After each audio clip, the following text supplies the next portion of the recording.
Este programa presenta opiniones políticas de los presentadores e invitados. TVGT Noticias no asume responsabilidad por las opiniones expresadas que no reflejan necesariamente nuestra postura. TVGT Noticias, la verdad hecha noticia.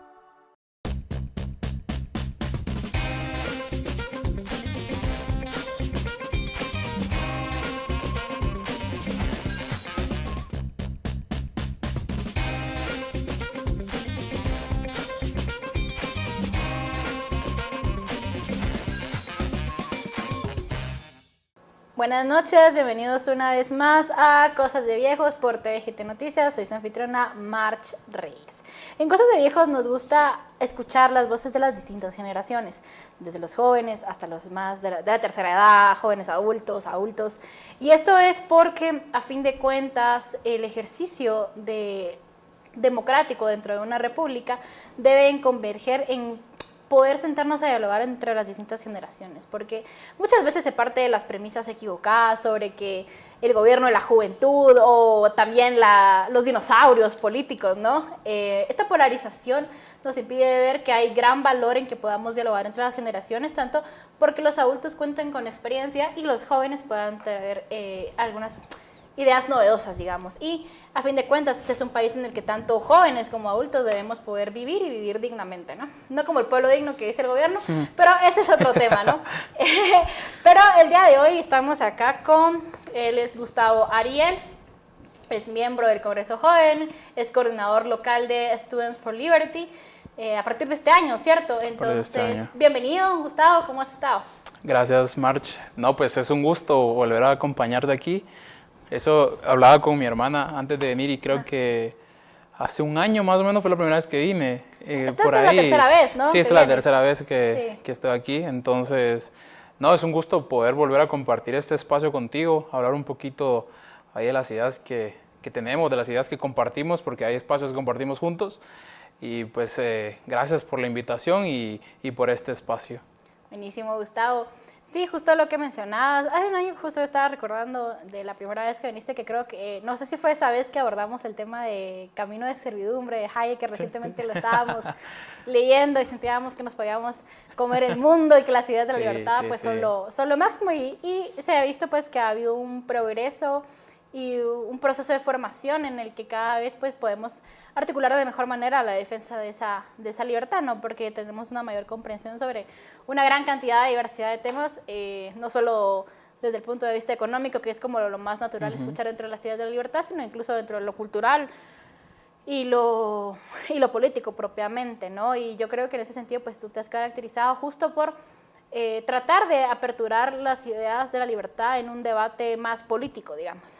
No necesariamente partidista, para nada, pero sí, digamos, dentro de la participación ciudadana y el poder ir llevando estas ideas a como el debate público, ¿no? ¿Cómo ha sido este proceso que te ha impulsado a ti a decir, bueno, yo creo que vale la pena que estas personas que de alguna manera van a incurrir en política, pues realmente puedan tener no solo el discurso que se ha escuchado desde que estamos en el colegio, pasando por el adoctrinamiento universitario, hasta los medios culturales, ¿no? Que nos rodean, como el teatro, la música, las series de televisión, con toda esta propaganda woke y profundamente antiliberal y anticapitalista, aunque se hacen ricos, ¿no? Se hacen ricos también. De eso viven, pero es gracioso porque necesitan como de los beneficios económicos del sistema que odian, ¿no? Pero ¿cómo ha sido todo este proceso para ti? Ok, bueno, creo que justo como lo hablabas hace un año teníamos aperturas y espacios, por ejemplo, espacios de lectura para aprendizaje y creo que sí ha habido un cambio notorio y creo que tú también lo has percibido en tu vida. Hemos tenido un progreso muy bueno acerca de estas ideas desde ese libro que decías, Camino de Servidumbre, un libro que al principio me da risa porque justo como lo decías, uno lee un poquito de ese libro y dice, aquí voy a salir a ser un liberal más, una persona que defiende la libertad y sí es un buen paso, pero creo que en este proceso he ido aprendiendo ciertas cosas que han cambiado mi visión y la perspectiva. No solo desde el punto pues, de la práctica, sino también de las ideas. Ahora también he tratado mucho de estar en el circuito de las ideas, porque creo que muchas veces hablábamos de que un joven se le limita a tener que pensar como el sistema. Okay, el sistema, ¿qué te dice? Que tenés que hacerlo de tal manera, que tenés que tener políticas de tal manera y pensar de tal manera, porque si pensás diferente, suena trillado, pero si pensás diferente, pues tienden a decirte que no es posible, que no se puede, que ciertas ideas están totalmente rechazadas porque no tienen esa fantasía a veces que te ofrecen las políticas públicas normales de, mira, vamos a acabar con la pobreza, o vamos a acabar con la falta de trabajo, esas políticas totalmente fantasiosas. Y creo que a la perspectiva de esto, literal pues un año, prácticamente casi un año y meses, mi visión ha cambiado desde dos perspectivas, y es la perspectiva de las ideas y la perspectiva de la práctica. Nunca dejo de lado las ideas, porque creo que es lo más importante que tenemos hoy en día, las ideas y abrirnos al diálogo. Yo converso muchas veces bueno, ahora gracias a Dios tengo un poco más de espacios para poder hablar de estas cosas. Ya creo que tenía un poco aburrida a mi mamá hablando de las ideas de la libertad. Entonces poco a poco he ido buscando estos lugares y personas, sobre todo a quienes hablarles y con quienes debatir, porque es un debate al final. Hay gente que no piensa como uno y está totalmente válido, correcto. Pero, o sea, sí me interesa, incluso lo dijiste en el área del arte, de la cultura, muchas cosas han tratado de ser sesgadas.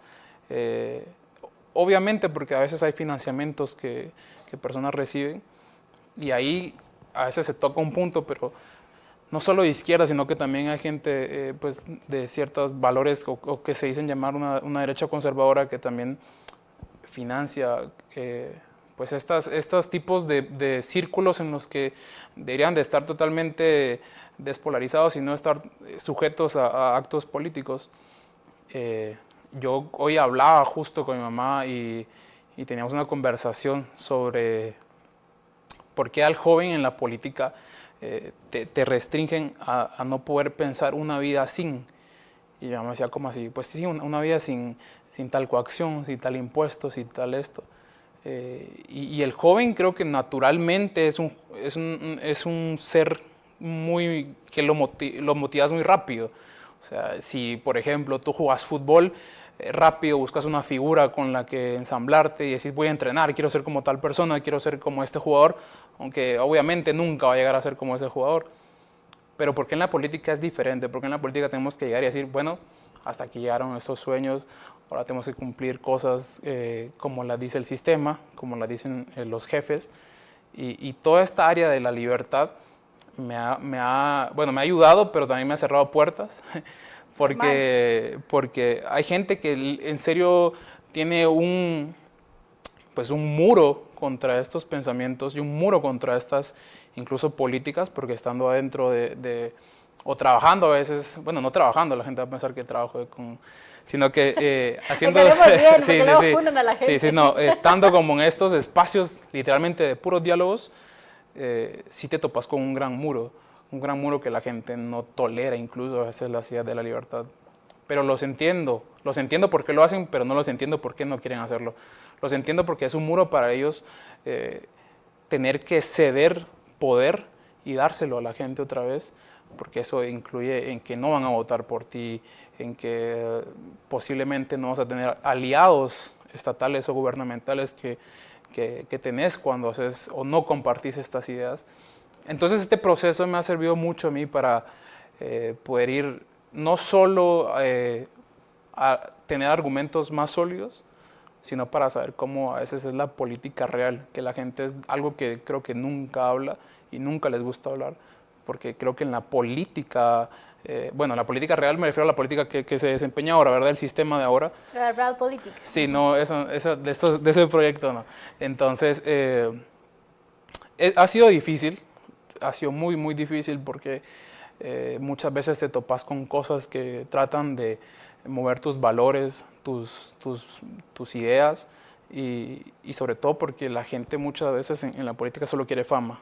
O sea, queremos estar en este lugar porque si yo estoy acá, me van a ver, voy a ser un reflejo, la gente va a tener una decisión política por mí.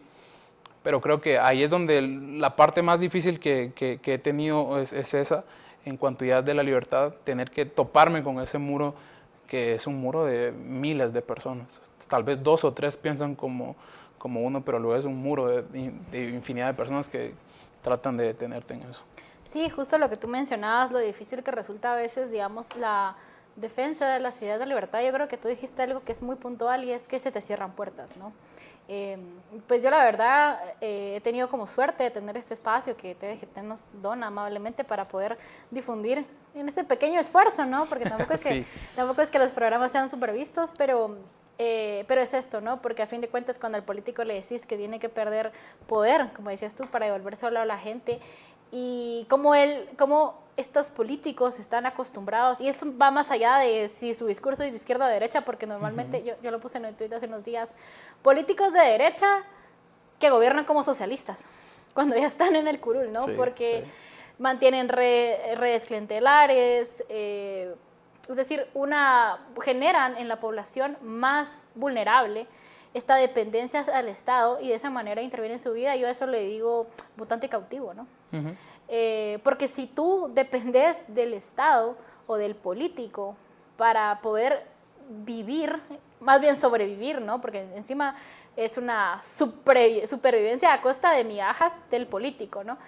Y, o sea, ¿qué tan digna puede ser tu vida, no? A eso no le podemos decir ni dignidad y evidentemente ahí no hay ningún tipo de libertad versus que si tú le dices al político que debe perder poder para que debemos apostar por el libre mercado, que debemos mejorar nuestra economía, es decir, ponerle limitaciones al poder, entonces... No, radical, sí, ¿no? O sea, sí. Radical. Pero que sabes, a fin de cuentas, yo te quiero preguntar si a pesar de que tú has vivido esto y que se te cierran puertas, ¿tú seguís considerando que la libertad merece ser defendida? Sí, totalmente. O sea, la libertad es una sola y merece ser defendida,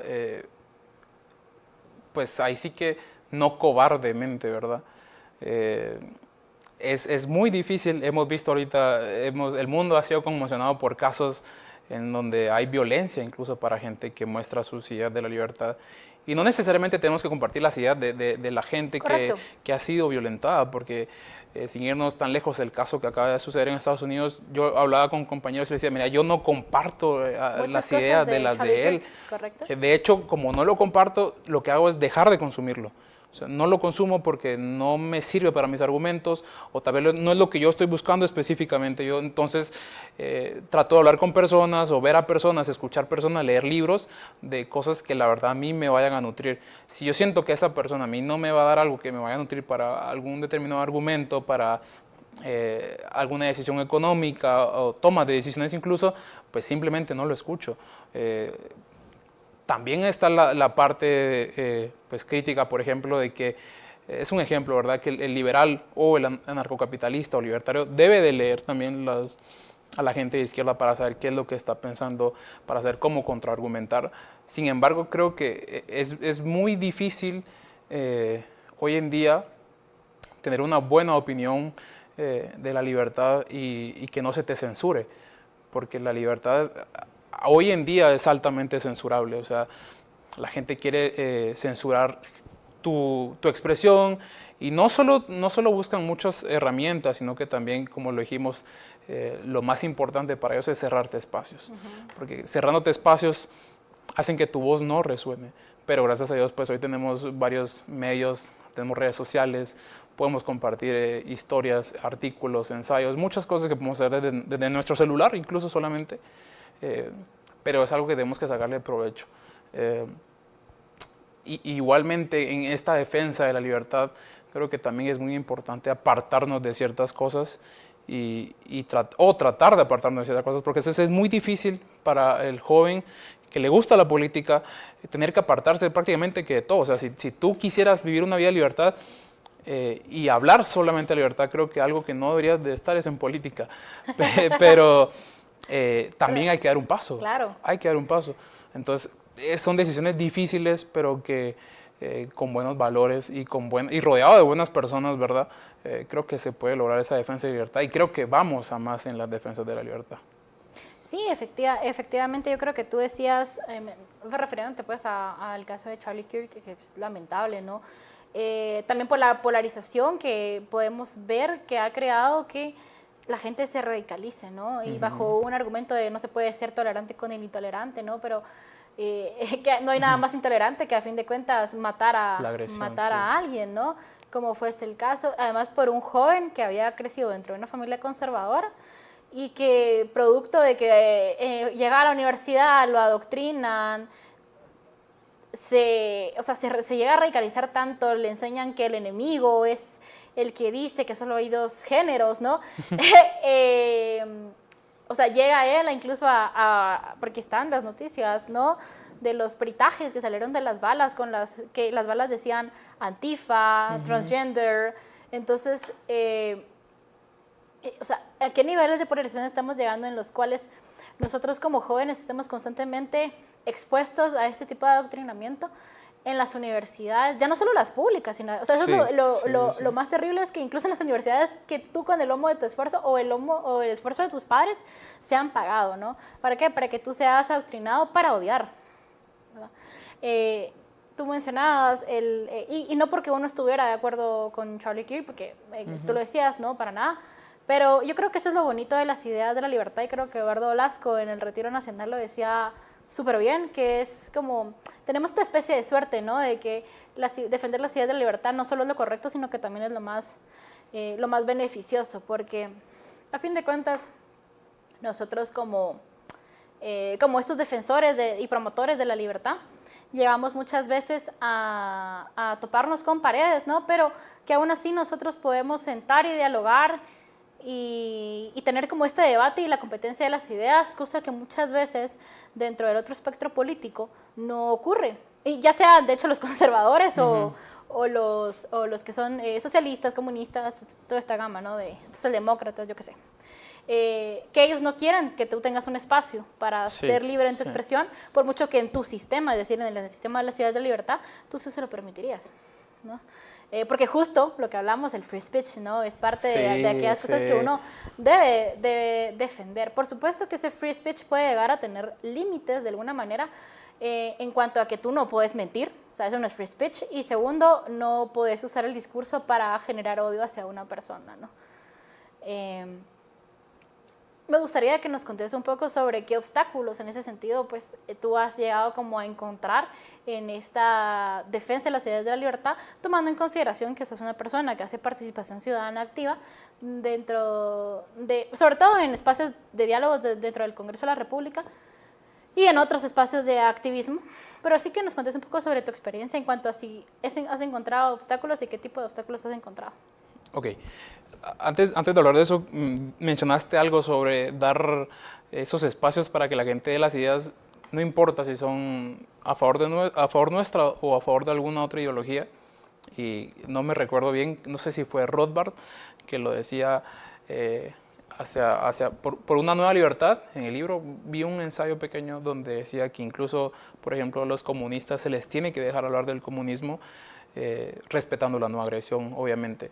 Entonces, es lo que decís, que uno como persona que defiende la libertad acepta que esta gente pueda hablar de lo que ellos piensen en sus espacios y posterior hacer un debate, un diálogo, o crear un debate o un diálogo. Cosa contraria a la que pasa muchas veces, ¿verdad? Y que se limita, se polariza y te cierran todo. Okay. Eso era solo como algo que me quedó por lo que dijiste. Ahora bien, los obstáculos que yo he visto, más que obstáculos reales, por ejemplo, como el cierre de puertas, el que no te invitan, o el que no sos totalmente llamativo, porque el político muchas veces necesita un joven que pueda mentirle a más jóvenes. Correcto. Necesita un joven que tenga la capacidad de hacer creer que lo que se está haciendo es correcto, o que la narrativa que han usado siempre, solo hay que adornarla, y ya no usemos tanto justicia social. Para cumplir como esa cuota de poder dentro de los partidos, obvio, ¿no? ajá, un poquito de jóvenes para es que vean. Útil, ¿no, joven? Sí. Entonces, eso es un obstáculo que también se representa obviamente como joven, que no sos atractivo para ciertos políticos, porque muchas veces ciertos políticos, ellos te pueden decir, mira, vamos a defender la libertad en un speech con 50 personas, vamos a defender la libertad, estamos a favor del libre mercado, incluso las políticas conservadoras, ¿verdad? Creemos en Dios y vamos a luchar porque Dios nunca salga de esto y está aquí presente. Ok, ahora ¿qué se habla después? Cuando ya es el grupo cerrado. ¿Qué pasa debajo de la mesa, no? Que es cuando, mira, el discurso está bien, suena, pega, pero nosotros vamos a trabajar de esta manera, vamos a hacer esto, estamos con estas personas. Y ahí es donde hay jóvenes que dicen, ok, no me importa, sigamos con ese discurso, que creo que es un obstáculo indirecto que presentamos nosotros, los que defendemos la libertad, que al no ser atractivos hay personas que utilizan estas ideas, las manipulan y como son manipulables y no pueden defenderlas o no están en ellas, rápido pues la crítica llueve en general, ¿verdad? O sea, los liberales son así, los libertarios son así. No saben ni la diferencia entre liberal, libertario, narcocapitalista, pero ellos mezclan todos en el libertario. Eso sí, se enojan si les dicen comunista a todos. Yo no soy comunista, yo soy progresista. Yo soy socialdemócrata, yo no soy comunista. O sea, se enojan, pero ellos hacen la misma distinción de... Claro. A todos en un círculo, todos son libertarios. Entonces, otro obstáculo es el obstáculo ideológico o muchas veces natural, porque hablábamos muchas veces de que el ser humano tiene ese calor de familia, entonces el Estado lo que hace es tratar de atraparte con el estado de bienestar, por ejemplo, y tener que darte lo que tu familia no te dio, o tener que darte lo que te falta en tu familia. Por ejemplo, si yo creo que muchos jóvenes, si mañana se quedan sin trabajo, pueden regresar a una casa donde sus papás van a recibirlos con brazos abiertos y decirle, mijo, no tenemos tanto, pero pues te damos aquí lo que tenemos. Y el Estado trata de replicar esa secuencia de cosas para decirle, no tienes trabajo, no te preocupes, aquí te podemos dar en este estado de bienestar, todos somos dignos de comer, todos somos dignos de tener vivienda, de tener salud, educación. Entonces, un impedimento, un obstáculo que yo sí he notado mucho es el pensamiento. El joven muchas veces, y no necesariamente tiene que ser un joven que sepa lo que está haciendo, porque la narrativa socialista o la narrativa de esta idea del Estado paternalista suena bonita. Suena tan bonita que si una persona no sabe de política y la traes aquí y le comenzás a hablar de esas cosas, va a acceder sin ningún fundamento. Entonces hay muchos jóvenes que tienen una gran capacidad, pero están siendo formados, adoctrinados y financiados, porque, o sea, es lo más bonito, tener que decir, mira, vení, te vamos a pagar y te vamos a tener acá y te vamos a dar una posición política y te vamos a enaltecer, porque eso es lo que al joven a veces se le ilumbran los ojos, ¿verdad? Claro. Wow, dice uno, voy a ser un mártir de la política. Pues lo recomiendo. Sí. Entonces, son cosas que yo he visto más que obstáculos. Obviamente hay obstáculos personales que te topas con gente que no piensa como tú y está bien, pero el obstáculo más grande para mí es el obstáculo del pensamiento y el obstáculo indirecto, que es el que te había dicho, que buscan a las personas atractivas para que compartan ciertas ideas de la libertad y ahí te pasan llevando a ti en el canasto, ¿verdad? Porque sos parte a veces o estás entre esa narrativa, pero que a veces es mal usada. Correcto, sí, eso es absolutamente cierto, de que nos hacen esas distinciones y que al final pues hay como obstáculos, ¿no? Y tú decías, hay pocos espacios, sí, pero igual y yo creo que los pocos espacios que existen pues debemos como aprovecharlos. Sí. Y yo digo esto de hay que convencer a una persona a la vez, ¿no? Es ese pequeño trabajo hormiga, porque yo he tenido la oportunidad de sentarme a dialogar con gente que para nada piensa como yo, ¿no? Y que en cuanto tú empiezas a plantear las cosas que tú defendes y argumentas, esta misma gente que ha sido adoctrinada, que dice orgullosamente yo soy socialdemócrata, ¿no? Yo salí a defender la democracia. Yo bloqueé las calles. Yo bloqueé las calles. No, pues, o sea, sí, no, pues claro, ¿verdad? O yo fui activista, o yo soy tiktoker, de aquellos que llamaban politokers, ¿no? Pero que en cuanto tú tenés la paciencia, no en internet como pasa de que, ay, te insulto y no sé qué, y viene el otro de derecha que le insulta, y viene la de izquierda y se arme un merequeteo en internet. No. Solo cada quien acarreando likes para su bote, ¿no? Pero que nadie en realidad se está tomando la molestia de realmente explicar o de poner a competir las ideas, y muchas veces es porque la misma gente, o mismos estos jóvenes que dicen, yo soy de derecha, no tienen la calidad ni la capacidad argumentativa para poder entrar en un debate de las ideas con una persona que no piensa como ellos. Sí. Cosa que a veces del otro lado sí hay un poco más. Bastante. Sí. Entonces, sí, no, es lamentable. Pero yo creo que tú debes poder explicar las cosas que tú defendes y por qué las defendes, y también tratar de entender por qué la otra persona piensa como piensa y defiende lo que defiende, y hasta qué punto tú puedes llegar a convencer a esa persona, ¿no? Sí. Y mantener la humildad, ¿no? Como dicen, eso es por Sobre liberty. todo. Así que nos vamos a un pequeño corte y estamos de vuelta en unos segundos.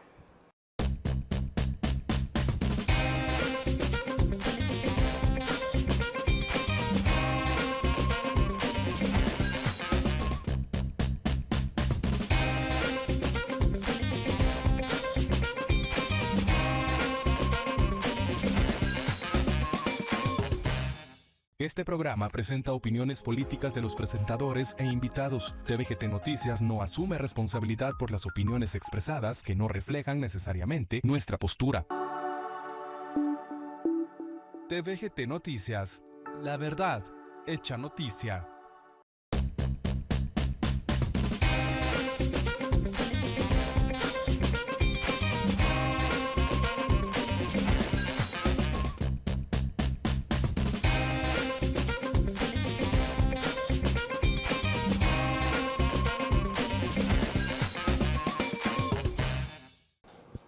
De vuelta por TVGT Noticias en el programa Cosas de Viejos con su anfitriona March Reyes. Gracias por quedarse.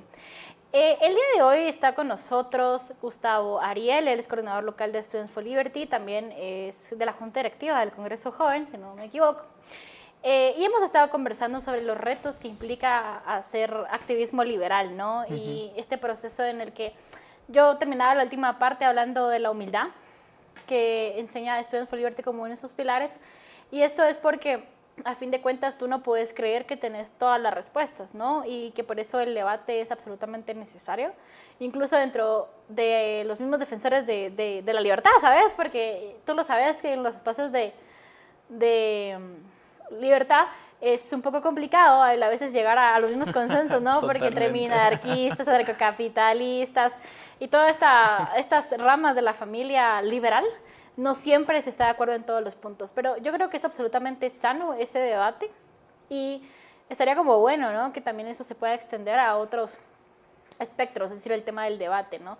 Porque a veces todos podemos identificar que existe un mismo problema sobre determinada situación, aunque nuestras formas de pensar en cómo deberíamos resolverlos pueden llegar a variar, ¿no? Y yo creo que ahí es donde la competencia de las ideas es absolutamente necesaria, ¿no? Como para poder llegar, a fin de cuentas, todos compartimos un país. Yo lo digo siempre, ¿no? No importa cuál sea tu manera de pensar, a fin de cuentas estamos en el mismo barco, ¿no? Y esta madre parece que es el Titanic. Entonces, pues sí creo que de alguna manera deberíamos aprender a colaborar y no a radicalizarnos, porque ya sé con el tema de Charlie Kirk, mucha gente salió a decir como, no se puede dialogar, no sé qué, estamos en guerra. O sea, y primero ni saben qué es una guerra, nos partamos de ahí, va. Nunca han tomado un arma en su vida, nunca se han tenido que deshumanizar para quitarle la vida a otra persona. Y además les conviene decir que no debemos dialogar porque no tienen la calidad argumentativa para hacerlo. Sí. Entonces, son un montón de charlatanes con discursos vacíos que sirven únicamente cada 4 años cuando estamos en campaña electoral. Bueno, ya me prendí. ya tirando así, pero de frente, ¿no? Y no es con la mano. Claro. Así que, como lo hace cualquier defensor de la libertad, y no es por aversión, sino es señalar las verdades evidentes que decían los padres fundadores de Estados Unidos. Y estábamos justo conversando sobre ese tema, y yo creo que en ese sentido lo que tú haces es muy, muy importante, ¿no? Y ya aterrizando a temas un poco más concretos, yo te quiero preguntar, ¿qué tan viable crees tú que es la aplicación de políticas públicas liberales en Guatemala?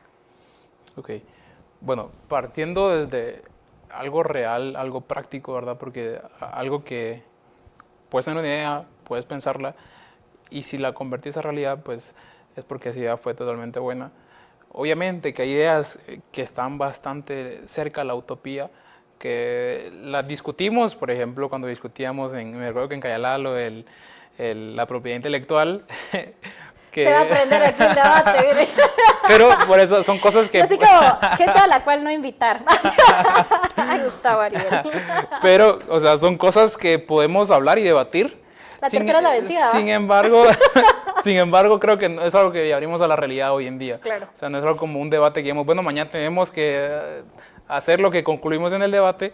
¿Y qué tan viable es en el país? Y qué tan viable es, ¿verdad? Entonces, hay cosas que sí hay que dejarlas de lado. Luego hay factores económicos que creo que no hay que dejarlos de lado, que son totalmente factibles. Para mí, en este caso, la economía es uno de los factores que más se puede aplicar en la política liberal. ¿Por qué? Porque al momento de crear algo que no es artificial, me va a beneficiar a mí como individuo dentro de un Estado. Mañana no se va a acabar el Estado porque querramos tener estas ideas, es más, creo que nunca va a poder... Aunque filosóficamente quisiéramos. Sí, claro, filosóficamente quisiéramos, pero el día de mañana pues tenemos al Estado, tenemos que salir ahí y tenemos que estar con la seguridad, las calles que tenemos, la infraestructura que tenemos, el plan económico que tenemos, desastroso, pero bien. ¿Sí pasa cuando la gente admira a Keynes? ¿Cuando el presidente admira a Keynes? Sí, literal, él lo dijo. Él lo dijo. Pero creo que políticas, por ejemplo, del índole liberal, e incluso también dar un poquito más de libertad a la persona individual, creo que son bastante factibles en Guatemala. ¿Por qué? Porque la producción en Guatemala representa también un gran porcentaje informal, que ese porcentaje informal significa que los instrumentos que ha utilizado el Estado como para garantizarte un trabajo, seguridad y todo esto, pues han demostrado que son ineficientes, han demostrado que no sirven. Y la economía en base, ya sea, por ejemplo, también a las remesas, ¿verdad? Que para mí es uno de los programas sociales más grandes que existe, o el más grande, porque refleja una parte de la población que se va y vuelve a invertir el dinero en su país para poder crear negocios, casas, y en eso pues la economía crece mucho. En esos aspectos yo siempre he hablado con mucha gente que... Obviamente no soy economista, o sea, no te puedo decir a totalidad un plan monetario como lo he hablado. Ese pilar está fuerte ahí en ese coordinador local. Sí, entonces, pero, o sea, creo que la economía hay fundamentos y bases que uno no puede omitir y cosas que no podemos omitir que creo que son bastante lógicas. Entonces, siempre hablábamos, por ejemplo, cuestiones de reducción de empleados públicos, reducción del sistema estatal, digitalización del sistema estatal, como un arma que pueda hacerlo más eficiente. Obviamente vamos a buscar hablamos de buscar un Estado más eficiente, ¿verdad? O limitado y eficiente. ¿Por qué? Por los temas filosóficos que ya dijimos que no son aplicables hoy en día. Y no podemos matarnos la cabeza pensando en qué vamos a hacer mañana con un Estado narcocapitalista porque no lo vamos a tener mañana. Entonces, para mí, las políticas liberales hoy en día, y creo que históricamente han representado un avance para cualquier comunidad, cualquier población. Y hablábamos mucho también de que aquí en Guatemala hay departamentos en los que el Estado no llega. Y incluso hay departamentos que en el Estado no llega y esos departamentos viven en una paz, en una armonía, en una cooperación comunitaria bastante... Obviamente no hay un desarrollo porque sí, o sea, no, hay cosas de la tecnología que no llegan, pero creo que el humano también, esa paz que se transmite en una comunidad, creo que hay muchos que nosotros tal vez como tenemos la tecnología, teles, computadoras y nuestra recreatividad depende totalmente de lo tecnológico, pues obviamente nos sentimos un poquito superiores a todas esas personas, pero incluso hablábamos de la tasa de criminalidad, donde más Estado hay, donde más criminalidad hay, donde más Estado hay, donde presenta una mayor concentración de corrupción, porque obviamente hay más Estado, hay más burocracia, hay más departamentos de secretarías estatales que te impiden poder avanzar como persona. Entonces, ahora bien, hablando ya de un poquito más en concreto, creo que es posible implementar políticas liberales, sobre todo económicas en Guatemala. ¿Por qué? Porque el país se presta mucho para estas políticas. También hablábamos de la libertad individual como tal, por ejemplo, darle al individuo una libertad. En Guatemala también tenemos una cultura que sería muy difícil tomar ciertas decisiones, porque a veces uno piensa que está en Suiza y decir, bueno, hagamos unas políticas liberales individualistas, y hay cosas que no se pueden hacer hoy en día. Pero dar el paso siguiente en la política y poder implementar estas ideas, incluso con gente, con abogados, con economistas, con gente de estas ramas, creo que es muy importante y es totalmente viable. Sí, bueno, yo diría que uno de los primeros pasos de lo que podríamos hacer, ¿no? O que Guatemala podría empezar a implementar, es justo lo que los políticos no quisieran, ¿sabes? Es como reducir las cuotas de poder y los espacios donde, de discrecionalidad, porque mucho se habla de este tema de la lucha contra la corrupción, ¿no? Pero lo que nadie le explica a la gente es que la corrupción es el efecto de demasiado poder. Sí, o sea, no es algo que ocurra porque la gente solo sea mala y ya, y entonces el día que nos gobiernen los buenos, hace 2 años, 3 años que nos están gobernando los buenos, carajo, y la corrupción sigue para arriba, ¿no? Sí, sí. Entonces, sino que es el efecto de demasiado poder, ¿no? Y lo primero que, o las cosas que los ciudadanos nos pueden garantizar una mayor libertad, es justo el hecho de que nuestra clase política tenga menos privilegios, menos poder, menos espacios de discrecionalidad, ¿no? Menos leyes de agilización en el gasto.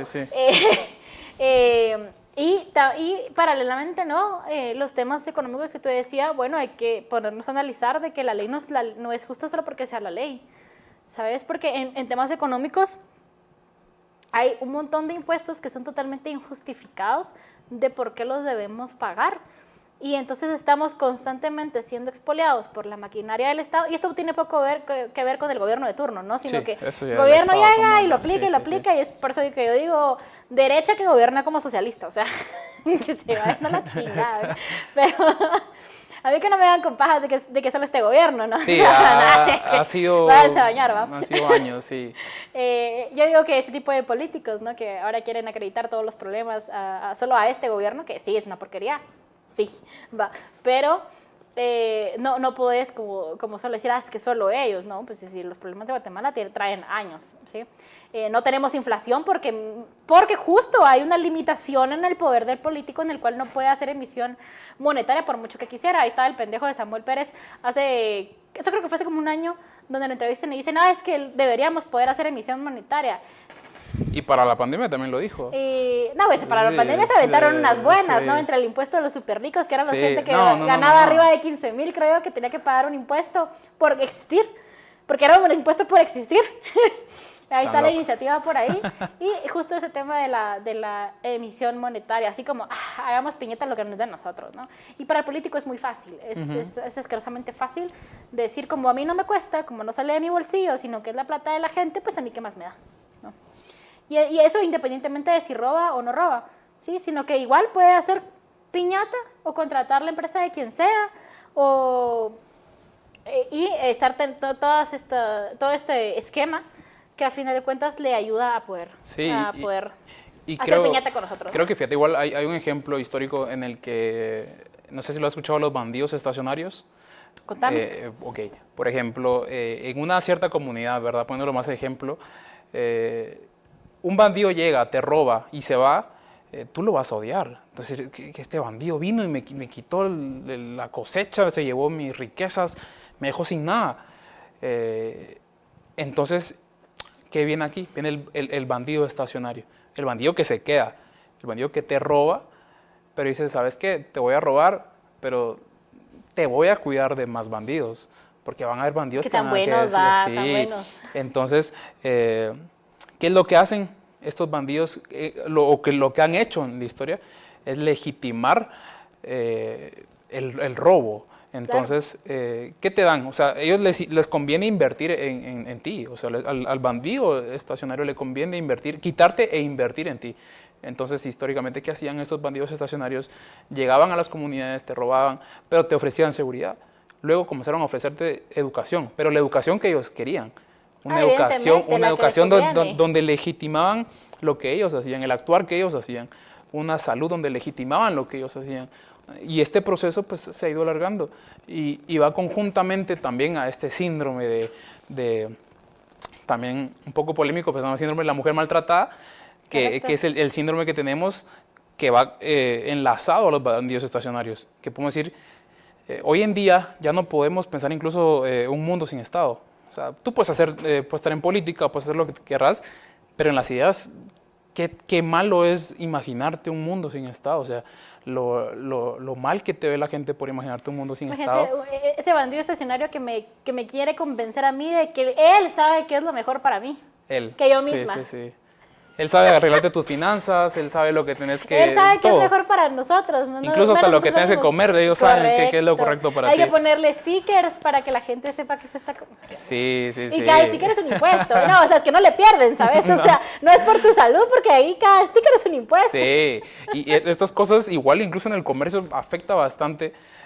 Yo tenía una discusión con una compañera, bueno, no discusión, sino que hay, como decís, ¿verdad? Un alma a la vez. Un alma a la vez, sí, sacando a la gente del hoyo socialista. Yo hablaba con una compañera y, por ejemplo, había unos locales donde pasábamos donde vendían comida.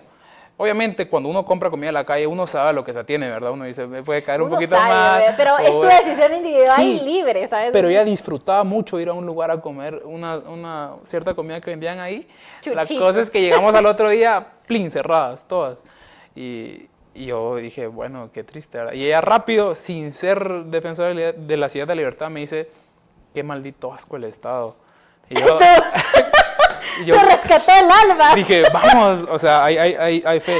Bueno, pero creo que todas estas cosas es importante hablarlas, ¿verdad? O sea, que la gente entienda a veces que muchas veces el Estado el Estado te limita totalmente a tu actuar en el comercio, en tu economía, en tu libertad.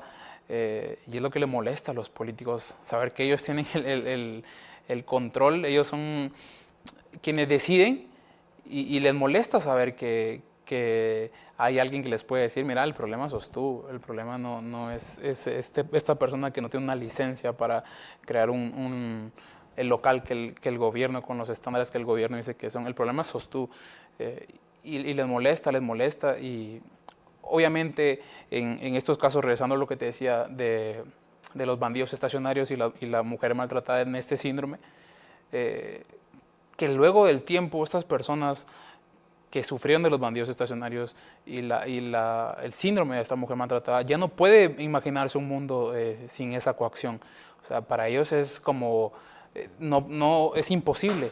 Y creo que ese es un pensamiento que está totalmente arraigado a la sociedad, el que el Estado es ese ser supremo que sin él, ¿qué sería de nosotros? O sea, ¿qué sería de nosotros sin un Estado? ¿Qué sería de nosotros? ¿Quién haría la salud? ¿Quién daría la salud? ¿Quién daría la educación? Pero es por todo esto mismo, porque nos han robado tanto que incluso a veces cuando nos devuelven algo creo que lo legitimamos más. Hay varios actores políticos que ahí los mirás haciendo un montón de cosas, pero claro, o sea, es su deber, ¿verdad?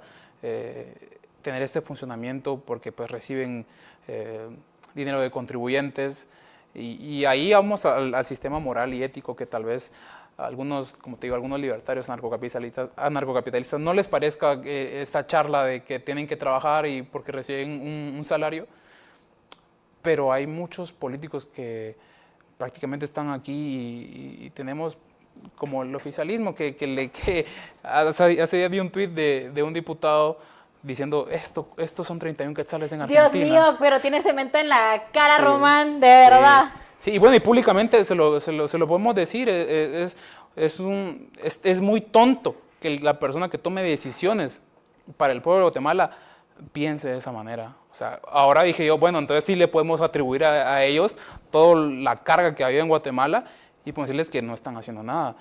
Porque así como atribuyen a cargas al político de turno, y ellos son unos de los más grandes victimistas de que estamos así por los gobiernos pasados, entonces yo dije, bueno, se puede hacer. Y sobre todo porque el tuit al que estás haciendo referencia, o sea, yo porque digo que tiene, a ver, para explicarlo, ¿va? Porque ya dijimos que no solo hay que tirar así.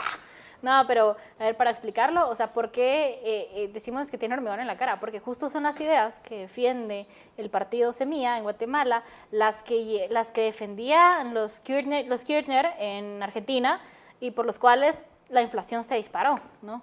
Yo sé que a los ANCAP no mucho les gusta el No, y tema no hay que defender a Milei el tema para... Milei, Sí. pero, o sea, tú no puedes despreciar de ninguna manera también los avances, por mucho que tal vez no es la utopía que tú te imaginabas, no puedes tampoco despreciar los avances económicos que Argentina ha tenido, ¿no? Pero ese es otro tema, ¿no? Sí. Pero justo, entonces, ¿por qué Román se atreve a decir algo como eso?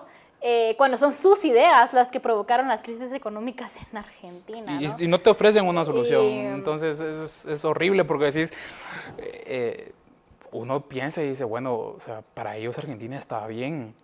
Entonces yo me puse, porque para ellos muchas veces ellos han criticado muchas cosas. ¿Así? Yo tengo muchos amigos que son viajeros y dicen, es que es tan caro que se volvió a Argentina.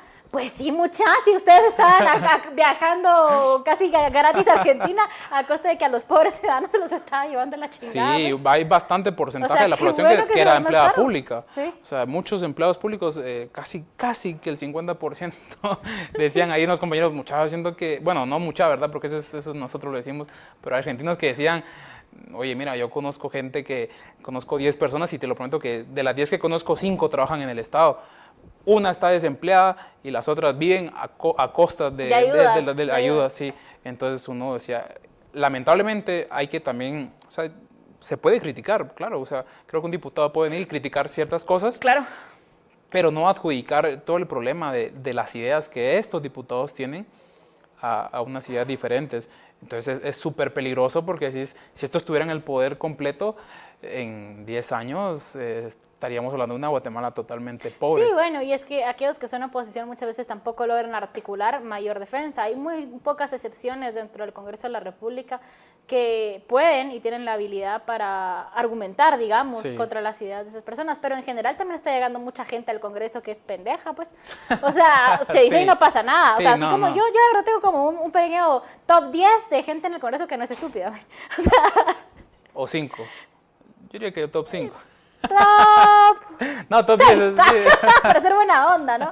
Pero que no es completamente estúpida, ¿va? Entonces, pero en general estamos hablando de 10 exageradamente, de 160 diputados, pues.